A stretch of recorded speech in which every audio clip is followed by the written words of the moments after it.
l'émission Saveurs divines. Cette bonne nouvelle du royaume sera prêchée dans le monde entier pour servir de témoignage à toutes les nations. Alors viendra la fin. Ce pain céleste vous est présenté par Immaculée Niraneza. Shalom, shalom, mes bien-aimés qui écoutent l'émission Saveurs divines. Que la paix de notre Seigneur soit avec vous. Je bénis Dieu pour ce nouveau jour et le Saint-Esprit m'a mis à cœur de vous donner souvent des belles paroles, des promesses que nous trouvons dans la parole de Dieu. Voilà la promesse de ce mercredi. Nous la trouvons dans Psaume 55 au verset 23. Il est écrit « Remets ton sort à l'Éternel et il te soutiendra. Il ne laissera jamais chanceler le juste. » Alléluia. N'est-ce pas une bonne nouvelle, chers amis? N'est-ce pas une belle promesse de savoir que notre Dieu, l'Éternel, Dieu créateur du monde, il te soutiendra. C'est lui qui vient à ton secours, c'est lui qui te soutient. Et la Bible nous dit qu'il ne te laissera jamais. Il ne laisse jamais chanceler le juste. Recevez cette bonne nouvelle en commençant l'émission, chers amis. Que cela soit le moteur de notre journée. Alléluia. Continuons notre thème. Nous sommes sur ce thème qui dit « Ne n'attristez pas le Saint-Esprit ». Hier, je vous ai donné l'origine du Saint-Esprit. Je vous ai donné les versets qui nous montraient que le Saint-Esprit existe déjà depuis l'Ancien Testament. Et il ne faut pas avoir la confusion, il ne faut pas commettre des erreurs de penser que le Saint-Esprit existe seulement au jour de la Pentecôte. Ça serait vraiment faux. Alors, aujourd'hui, nous continuons la méditation et mon titre c'est « Il faut marcher selon l'Esprit ». La meilleure façon de ne pas attrister le Saint-Esprit, c'est marcher selon l'Esprit. Alléluia. L'apôtre Paul, lorsqu'il écrit aux frères et sœurs de Galates, il leur a demandé de marcher selon l'Esprit. Galates 5. Au verset 16, je vous lis ce que le serviteur de Dieu a dit. Je dis donc, marchez selon l'Esprit et vous n'accomplirez pas les désirs de la chair, car la chair a des désirs qui sont contraires à ceux de l'Esprit, et l'Esprit en a de contraires à ceux de la chair. Ils sont opposés entre eux, afin que vous ne fassiez point ce que vous voudriez. Si vous êtes conduit par l'Esprit, vous n'êtes point sous la loi. Il continue au verset 19 en nous donnant les œuvres de la chair qui sont opposées aux œuvres de l'Esprit Saint. Galates 5, 19, il est écrit « Or, les œuvres de la chair sont évidentes. Ce sont la débauche, l'impureté, le dérèglement, l'idolâtrie, la magie, les rivalités, les querelles, les jalousies, les animosités, les disputes, les divisions, les sectes, l'envie, l'ivrognerie, les excès de table, les choses semblables. Je vous dis d'avance, comme je l'ai déjà dit, que ceux qui commettent de telles choses n'hériteront point le royaume de Dieu. Que Dieu nous garde, chers amis. C'est tellement clair ce passage.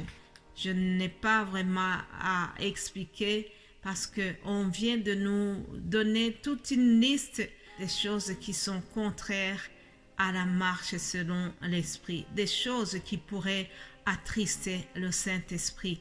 Chers amis, avant de leur donner tout ça, l'apôtre Paul leur a dit qu'ils sont appelés à la liberté. Au verset 13 de ce chapitre 5, Paul dira « Frères, vous avez été appelés à la liberté. Seulement, ne faites pas de cette liberté un prétexte de vivre selon la chair. » Chers amis, Aujourd'hui, sous prétexte de la liberté, les gens vivent selon la chair. Les gens veulent manipuler le corps que Dieu leur a donné comme ils veulent. Oui, sous prétexte de la liberté, des droits de l'homme, on décide de changer le sexe que Dieu nous a donné. Si Dieu a créé quelqu'un en étant homme, tout d'un coup, il décide de devenir femme. Ah, c'est la théorie du genre. Alors c'est tellement à la mode, on trouve cela normal et pourtant cela montre que ce sont des œuvres de la chair, ce sont des œuvres qui sont vraiment diaboliques, ce sont des œuvres que Dieu n'apprécie pas parce que ce n'est pas ça la volonté de Dieu. Les œuvres de la chair sont opposées aux œuvres de l'esprit. Et ça, Dieu n'aime pas. Le Saint-Esprit est attristé lorsqu'il voit que l'être humain se met à défier, à changer la nature que Dieu avait prévue.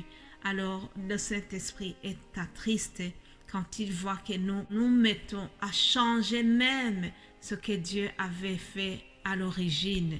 Le Saint-Esprit est attristé par cela. Mais bien-aimés de Dieu, les enfants, les chrétiens qui sont conduits par l'Esprit, ils ne veulent pas se laisser dominer par la jalousie. Ils ne veulent pas se laisser dominer par l'esprit de rivalité, les querelles et les disputes et les divisions. Cela vraiment n'est pas possible pour les gens qui marchent selon l'Esprit.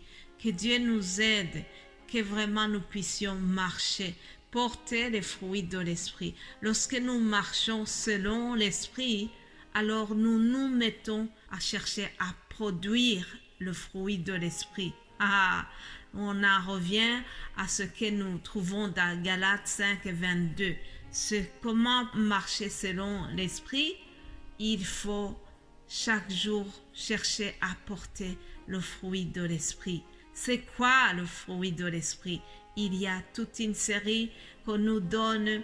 Le fruit de l'Esprit, c'est l'amour, la joie, la patience, la bonté, la bienveillance, la foi, la douceur, la maîtrise de soi. Et la loi n'est pas contraire à ces choses-là. Chers amis, cherchons à apporter les fruits de l'Esprit. C'est à ce prix-là que nous allons hériter le royaume de Dieu, comme vient de nous dire la parole.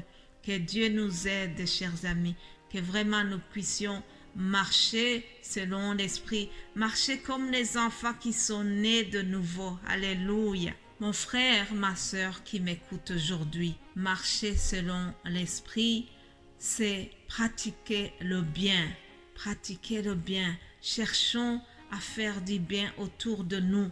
C'est la conclusion que je vais tirer avant de terminer cet audio. Galates 6, au verset 10, il est écrit: ainsi donc, pendant que nous en avons l'occasion, pratiquons le bien envers tous et surtout envers les frères en la foi. Voyez avec quelle grande lettre je vous ai écrit de ma propre main. Ça, c'est l'apôtre Paul qui le dit. Pratiquez le bien, chers amis. Je vous invite aussi à pratiquer le bien.